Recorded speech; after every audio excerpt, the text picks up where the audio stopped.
It's morning. Good morning. Morning. Good morning. Hi, everyone. Welcome. I am Paula, and this is my husband, Ed. And we're just sitting here this morning having our coffee. We just woke up just a little bit ago. I'm having an espresso, Malazio. Ed's just having good old-fashioned coffee, black French coffee, press. French press. So I wanted to talk a little bit. We did a video last night, and we went out to eat for Middle Eastern, and I just wanted to talk a little bit about how I feel. Today I'm definitely doing a carnivore day. All meat today, maybe some eggs, probably yes, eggs. But I had we had this huge plate of vegetables last night and a really big salad. And it doesn't seem like salad really affects me, like lettuce. I don't have any kind of adverse effects with lettuce. It doesn't bother me at all. But last night I had a lot of vegetables. We had beef kebab, and I'll put a picture somewhere here. But we had beef kebab, and we ask for all vegetables. It's all grilled vegetables. And we always ask for that instead of, they have rice and fries or whatever. I ate zucchini and peppers. Yeah, like yellow squash, zucchini, peppers. My stomach is just not feeling well this morning. I didn't sleep well last night. Ed's doing fine. I got some bloating too. You got some bloating? Yeah. Why are you bloated? Too many vegetables. And maybe about too many pieces of the stupid homemade bread. It was so good though. Come clean, Ed. It wasn't worth it, but it was good. I'm gonna lie. So they bring you the little pita breads. They're like homemade little small pita bread. And they bring a basket. It's like hollow inside. Yeah, they're like nothing to them. They just rip like them in half, and you stuff your meat in there and dip it in hummus. Yeah, I did not have any bread. I just am not going to do bread, I feel like, for the rest of my life. But anyways, Ed had a few pieces of the pita bread with his meal, and my stomach's all sticking out. He woke up this morning, and he came through here on his walker, and he said, "I feel fat." And a lot of it is gas, I can tell. I but said, still, I feel like there's a rock in there. Carb rock.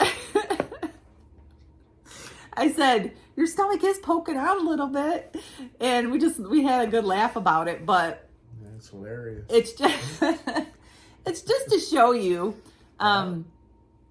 I don't feel like that. Yeah, I don't feel like vegetables are all keto approved. Like I don't feel like zucchini and peppers and all that.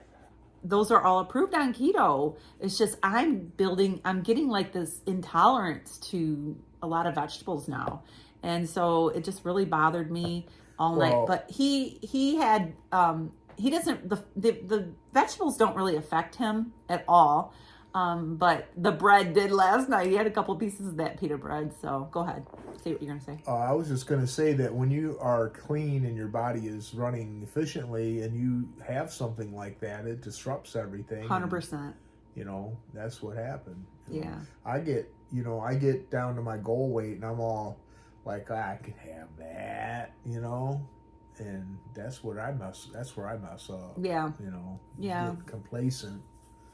You just can't do it. It don't work. So and now I can't wait to get it all out of me and, get back into track. And we're not perfect. No. And we don't want to portray that we are, because we're not. Well, we don't want people to, we want to be transparent. And we don't want to trigger. I didn't want to tell it. We don't want to trigger people like, oh, well, Ed had some bread, so I'm going to go ahead and have a cheat day and have some bread. Don't do that. I promise you it ain't worth it. We're apprehensive to share stuff like that only because we don't want to trigger other people who may have problems with food addiction and that kind of thing, and cause them to, well, since Ed had it, I'm going to have it too. We don't want to do that. And so I was joking this morning with Ed. I'm like, we need to put that in a video. And we really do. We need to be transparent. But like he said, when your body's running efficiently and you're feeding it clean ingredient foods and you're keeping your carbs super low, your body can feel that when you eat something that you normally don't eat. It's like literally like a rock. And you didn't eat, you just had these a few little pieces of this pita bread, you know, so. Can't wait to eliminate it.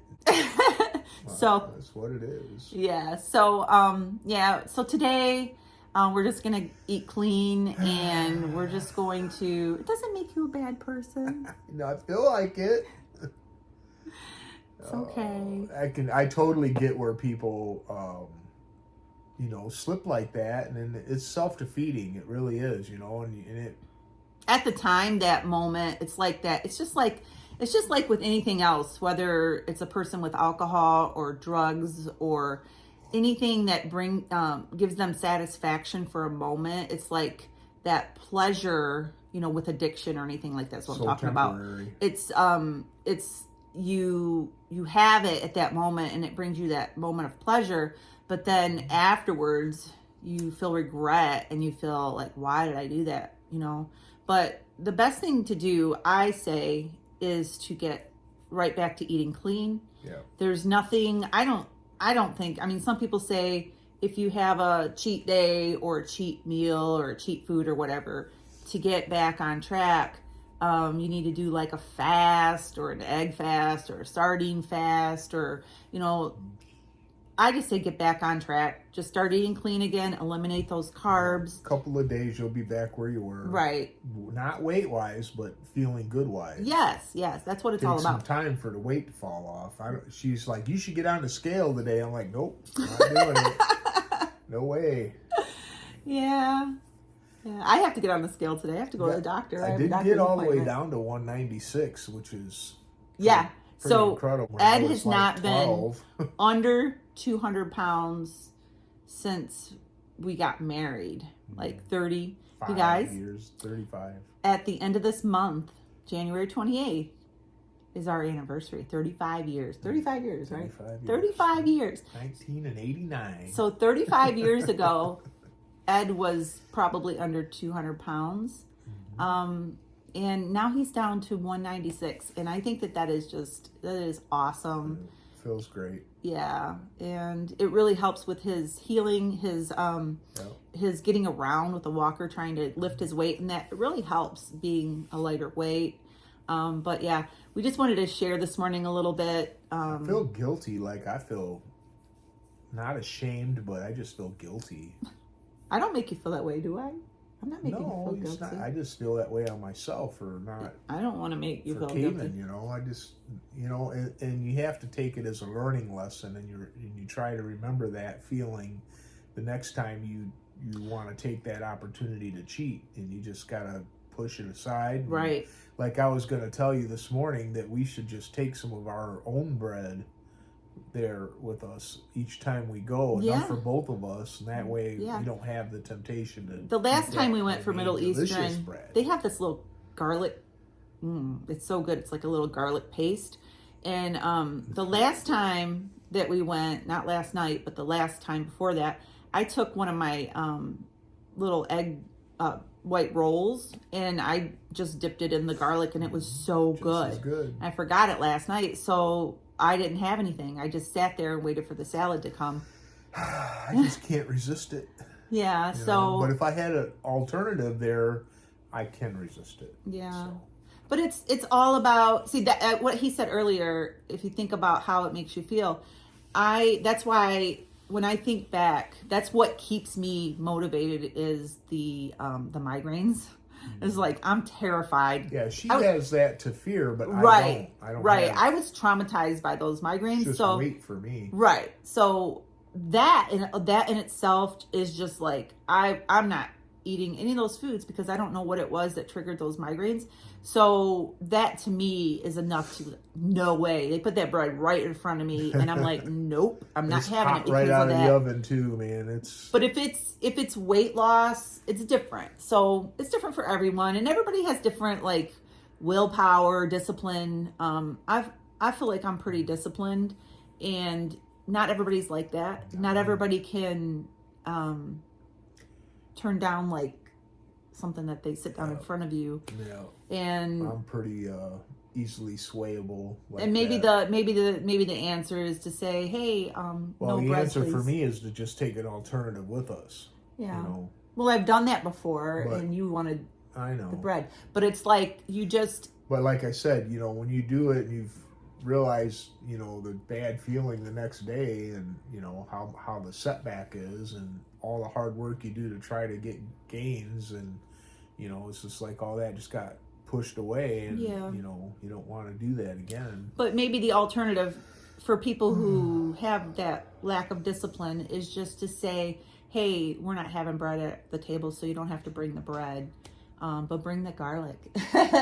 You know, so my mouth is still I can still feel the effects of that garlic, that burn. It's good. Yeah, I like to just dip my kebab. We get beef kebab, and I just like to dip the beef in the garlic, and that's the way I have it. But yeah, so we just wanted to talk a little bit about that this morning. Don't beat yourself up if you know, if something happens, you eat something that you shouldn't eat. Your body, if you're doing this consistently and you're doing it right, you're like staying on track, you're eating clean, your body's going to let you know when you eat something that is not desirable for your body to have. So just pay attention to your body, stay in tune to that, and keep moving forward. Right. Don't let something that happens just say, well, I done messed up, I'm just going to keep, you know, I'm just going to go ahead and just go hog wild. That's the best thing about this way of eating. You can just jump right back in. Yeah. You know, it's hard for some people, though. Some people just fall off, and then they're like, well, I did that. It's, you know, it's over now. And it's not. No. It's not. We just want to encourage you that if you do happen to have something that you shouldn't have, just get back on track. Get back to eating. Don't stick to, you know, don't let it make you fall. Right. So, all right. So a lot of things going on today. I have a doctor's appointment in a little bit for myself. And then I have my little grandson coming over after that. And we have him for a couple hours. And then I'm just going to be showing you what we're going to be eating throughout the day. Today I'm doing carnivore. I'm going to make for myself for later on carnivore nachos. So stay tuned for that. And then I'll let you know what we have for breakfast when we have it. Wait, it's not Taco Tuesday. Well, I don't even know. Wednesday. We're a day late. Oh, wow. All right. We'll be back in a little bit. All right, so we are getting ready to have our first meal. It is actually almost 1 o'clock. I just got home. My little grandson's here. Old MacDonald Had a Farm is on the TV. And we are having some eggs and bacon. I just wanted a quick breakfast. So I just threw some bacon in the air fryer and scrambled up some eggs. And voila, we have a really great, nutritious breakfast. I'm gonna go ahead and eat, and I'll be back in a little bit. All right, so it is 5 o'clock, and we are getting ready to have dinner. I made up some taco meat, and I'm gonna have some carnivore nachos. My chips are gonna be these carnivore crisp chicken breast crisps. I just scattered them out on a plate, and I put some taco meat on top and some cheese on top of that. I'm also gonna have a little dollop of sour cream on top of that, and that's gonna be my carnivore nachos. You can also, if you don't have the chicken breast crisps and you want to do this in a carnivore version, you could use pork rinds and just put your taco meat and your cheese and whatever else you want on top of that. I'm gonna go ahead and eat these delicious nachos. So dinner was delicious. I'm getting ready to have a cup of hot tea just to wrap up the night. We are getting ready to go to church. We have a little Bible study on Wednesday nights, and we're gonna go do that. I'm gonna have a cup of hot, this is actually called hot cinnamon spice tea. If you like red hot candy, this tastes like you just took some red hot candies and threw it in some hot water and let it melt down, and it tastes a lot like that flavor. So I'm going to have this, and then we are going to get off to church to our little Bible study, and we're going to call it a night. So I'm going to go ahead and wrap up the video now. I just want to encourage you that if you are doing this challenge, just to keep going. It's been a rainy, cold day today. I haven't got out for a walk. I only have almost 5,000 steps today, and that is it. So go ahead and get off here. Make sure you subscribe, give us a thumbs up, and I'll see you really soon. Have a great day, and God bless.